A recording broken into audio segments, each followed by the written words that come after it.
नमस्कार दोस्तों, स्वागत है आप सभी का YouTube चैनल लॉ इजी में। और वर्तमान में हम लोग एक बड़ी समस्या देख रहे हैं कि मकान मालिक जो हैं किराएदारों को जब अपना स्थान मुहैया कराते हैं किराए पर, और कई बार किराएदार जो हैं मिसयूज़ करते हैं उनका अपना स्थान परचेस करने के बाद भी, यानी अपनी भूमि, अपना मकान, अपना भवन का निर्माण कर लेने के बाद भी वे लोग मकान मालिक का मकान या दुकान या भवन, गोडाउन खाली नहीं करते हैं।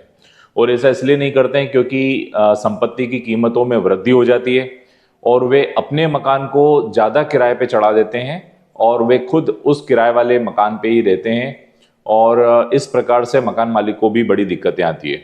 कई बार मकान मालिक को वास्तविक आवश्यकता होती है, रियलिटी में उसे आवश्यकता है, उसके बावजूद भी किराएदार जो हैं वो मकान खाली नहीं करते हैं।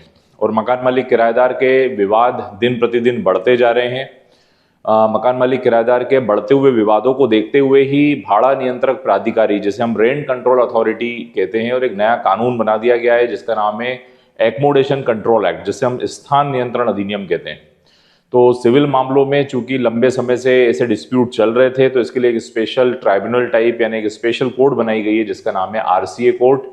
आरसीए जिसे हम रेंट कंट्रोल अथॉरिटी या भाड़ा नियंत्रक प्राधिकारी कहते हैं। तो मकान मालिक किराएदार के जो डिस्प्यूट हैं वो यहाँ पर चलते हैं। आज के इस वीडियो लेक्चर में हम लोग कवर करेंगे कि किराएदार को किस प्रकार कानूनी नोटिस देना चाहिए, यानी किराएदार को कानूनी नोटिस कैसे दिया जाए। आज के इस बिंदु पर हमारा आज का ये विशेष वीडियो लेक्चर रहेगा। आइए समझते हैं। तो सबसे पहले आज का टॉपिक है किराएदार को कानूनी नोटिस कैसे भेजें। How to send the legal notice to the tenant. तो टेनेंट यानी किराएदार को कैसे कानूनी नोटिस भेजें, आइए इसका सबसे पहले परिचय समझते हैं। तो परिचय का मतलब यहाँ पर यह है कि मकान मालिक और किराएदार के जो विवाद है, दिन प्रतिदिन हम देख रहे हैं कि मकान मालिक किराएदार के विवाद बढ़ते जा रहे हैं। और कई बार किराएदार जो हैं वो मकान खाली नहीं करते हैं, आपस में अनेक विवाद हो जाते हैं। कई बार किराए को लेकर विवाद हो जाते हैं कि किराया समय पे भुगतान नहीं हो रहा है या किराया भुगतान ही नहीं हो रहा है, ये वाली भी प्रॉब्लम आती है। तो किराया भुगतान के डिस्प्यूट होते हैं। कई बार मकान मालिक भी बिजली और पानी की सप्लाई बंद कर देते हैं, तो ये भी एक मकान मालिक किराएदार के डिस्प्यूट का एक प्रकार होता है।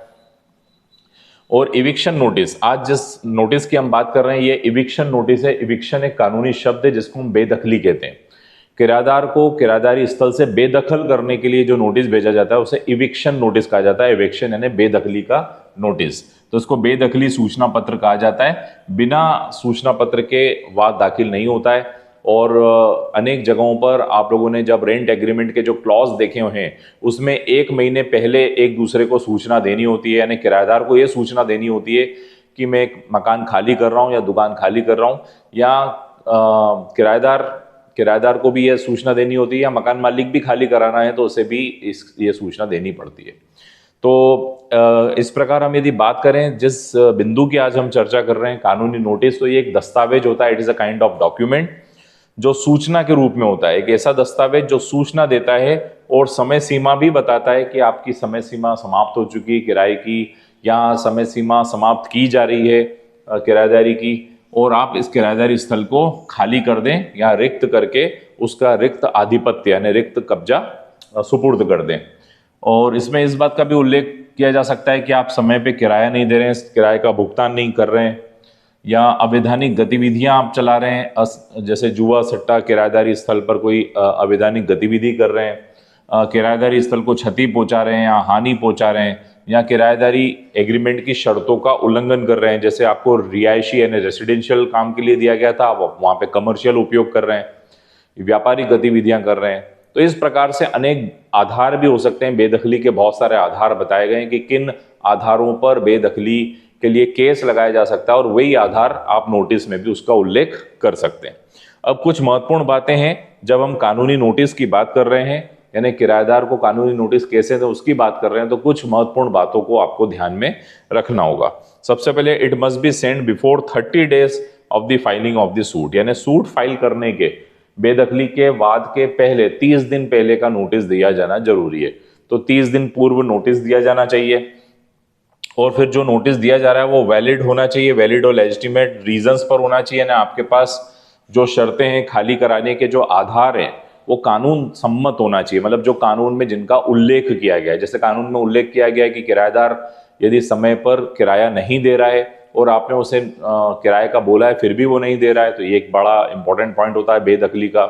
यदि किराएदार जो है किराएदारी स्थल पर तोड़फोड़ कर रहा है या कुछ ऐसा कोई कंस्ट्रक्शन कर रहा है जो आपसे बिना पूछे कर रहा है, मकान मालिक से बिना पूछे, तो ये भी एक बड़ा ग्राउंड होता है।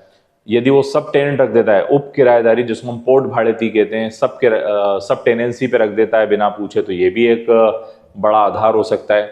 ये भी एक आधार हो सकता है कि वह किराया अनियमित दे रहा है, दे तो रहा है लेकिन समय पे नहीं दे रहा। तो ऐसे अनेक कारण होते हैं, बेदखली के लीगल और लेजिटिमेट कारण होना चाहिए। फिर नोटिस जो है वो क्लियर भाषा में होना चाहिए, उसकी भाषा क्लियर होनी चाहिए और वो इश्यूज पूरे समझाता हो, यानी नोटिस के अंदर जो बातें हैं वो क्लियर होनी चाहिए, क्लियर कम्युनिकेबल होनी चाहिए, मतलब स्पष्ट रूप से कम्युनिकेबल होना चाहिए। पता चले नोटिस में जो बातें की गई है वो कम्युनिकेबल नहीं हो पा रही है, दूसरे व्यक्ति को समझ में नहीं आ रही, इशू क्या है, विवाद क्या है, वह भी भाषा को पढ़कर समझ में नहीं आ रहा है, तो ऐसा नहीं होना चाहिए। और जो ड्राफ्ट है वो साइंड होना चाहिए, शुड बी साइंड प्रॉपरली, यानी हस्ताक्षर होना चाहिए। भले अगर व्यक्ति स्वयं भेज रहा है तो खुद के हस्ताक्षर प्रत्येक पेज के नीचे, या नहीं तो फिर अधिवक्ता द्वारा भेजा जा रहा है तो उस पर हस्ताक्षर होना चाहिए। वो पोस्ट से भी भेजा जा सकता है, कोरियर के माध्यम से भी भेजा जा सकता है। इसके उपरांत व्यक्ति यदि खाली नहीं करता है तो केस दाखिल किया जाएगा। पहले कोर्ट में यानी सिविल कोर्ट में केसेस लगते थे, मकान मालिक किराएदार के जो मामले होते थे वो सिविल कोर्ट में जाते थे, लेकिन सिविल न्यायालय में ऑलरेडी बहुत सारे मुकदमे होते हैं, फौजदारी मुकदमे होते हैं, सिविल मुकदमे होते हैं, संपत्ति के कब्जे के, संपत्ति के अधिकारों संबंधित मुकदमे होने की वजह से वहां पर तारीख नहीं मिल पाती थी और मकान मालिक किराएदार के जो डिस्प्यूट्स हैं उसे सॉल्व करने में बहुत समय लग जा रहा था। इसीलिए एक नया एक्ट बना जिसका नाम है स्थान नियंत्रण अधिनियम, जिसे हम एकोमोडेशन कंट्रोल एक्ट कहते हैं।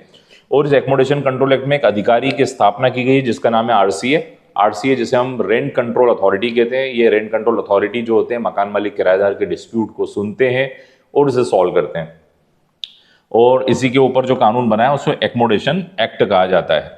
तो ये है मित्रों, और सबसे इंपॉर्टेंट बात, नोटिस में क्या क्या शामिल होना चाहिए। अब हम सबसे इंपॉर्टेंट और आखिरी महत्वपूर्ण बात करेंगे कि नोटिस में क्या बातें शामिल होना जरूरी है, तब जाके नोटिस पूर्ण होगा, अन्यथा नोटिस अपूर्ण माना जाएगा।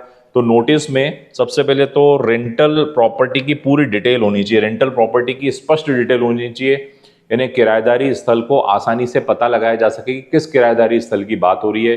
तो मकान को ट्रेस करने के लिए या स्थल को ट्रेस करने के लिए उसकी डायरेक्शन होना चाहिए, उसका मेजरमेंट होना चाहिए। उसके बाद डेट ऑफ द हायर, किराए का हायरिंग डेट, मतलब कब किराए पे दिया था उसकी तारीख होना चाहिए। ऑनर का नाम पता स्पष्ट होना चाहिए, कौन ऑनर है उसका नाम पता, उसकी पहचान। ठीक उसी प्रकार टेनेंट का नाम पता, मतलब किराएदार का नाम पता और उसकी पहचान स्पष्ट होना चाहिए। उसके बाद स्टेटस, वर्तमान में स्टेटस क्या है, खाली है, भरा हुआ है कि क्या हो रहा है। उसके बाद रीजंस, किन कारणों से खाली कराया जा रहा है उस रीजंस का उल्लेख होना चाहिए, मतलब कारणों का उल्लेख होना चाहिए। और उसके बाद साइन एंड सर्विस, साइन यानी उस पर हस्ताक्षर होना चाहिए और वो नोटिस सर्व होना चाहिए, यानी प्रॉपरली सर्व होना चाहिए। तो ये है मित्रों कानूनी नोटिस किस प्रकार दिया जाना चाहिए और किन बातों का ख्याल रखना चाहिए। इसके अलावा मकान मालिक किराएदारी के जो महत्वपूर्ण केस लॉज हैं, कोर्ट का क्या ट्रेंड चल रहा है, कौन कौन से इंपॉर्टेंट केसेस हैं, एकोमोडेशन कंट्रोल एक्ट की क्या महत्वपूर्ण बातें, इसके सारे वीडियोस अपलोड किए जा चुके हैं। ऐसे समस्त विद्यार्थी जो जुडिशरी, एलएलबी या बीएलएलबी की प्रिपरेशन कर रहे हैं वे ऑनलाइन ऑफलाइन क्लासेस के लिए नीचे दिए हुए व्हाट्सएप नंबर पे भी संपर्क कर सकते हैं। और इसी प्रकार की दैनिक जीवन की, रोजमर्रा की कानूनी जानकारी और जागरूकता के लिए आप ये यूट्यूब चैनल सब्सक्राइब कर सकते हैं जिसका नाम है लॉ इजी।